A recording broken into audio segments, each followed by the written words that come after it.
Tell me what From a Dead Sleep is about. From It Sleep's the story of a man named Sean Coleman who lives in a small rural mountain town in Colorado. He's a security guard there, and he's also kind of the local screw-up. He's a bit of a drunk, a bit of a jerk. Most people that know him don't really care for him.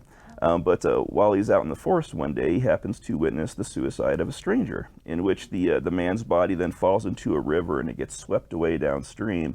And because there's no evidence left behind of what had happened, nobody believes Sean's story, and that includes the local law enforcement, who has kind of a history with him to begin with, so they know better than to take him at their word.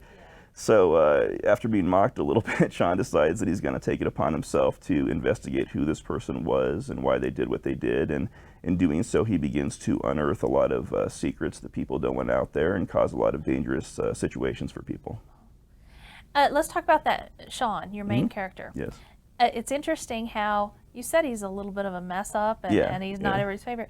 What an interesting main character, because we usually expect a hero. How did you decide to go with this sort of anti-hero? I think, you know, and I would say I've heard the term anti-hero used to describe him. I'd say he's more of a reluctant hero, someone who, he's not really so much a bad guy as he is someone who's kind of their own worst enemy. And I think he was inspired in many ways, but I've known people throughout my life who were good people, but really just kind of got in the way of themselves, made poor decisions, kind of let life pass them by, and that's kind of what I saw in Sean.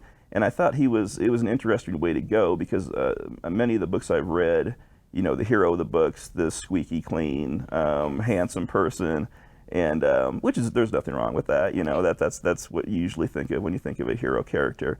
But I wanted to have someone who was really, really troubled, and as the story unfolds around him, it really kind of gives him this opportunity to step forward and bring some redemption for himself. And that's a big part of the story, is redemption.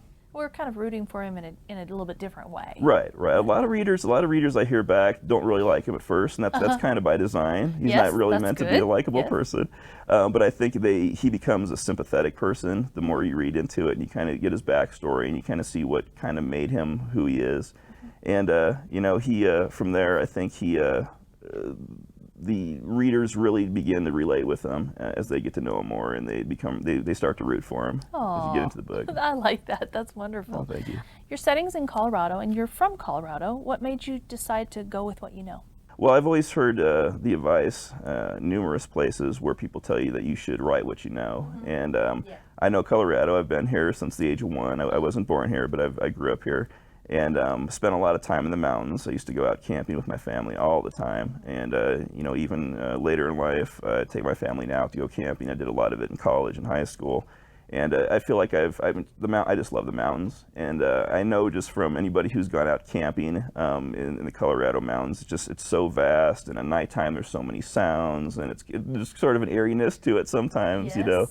And a good portion of the book takes place at night, follows one person through the Colorado mountains in a very stressful situation, and I thought that would be a great backdrop for where it would be. You know, I kind of wanted to write a book that would have a lot of quirky characters, not so much unrealistic characters, but people that have their own quirks. And you know, you visit some of these old mountain towns, and you got like the old prospector guy, and you have the you know, the survivalist type people and that sort of thing. And I wanted to include those types of characters in the book.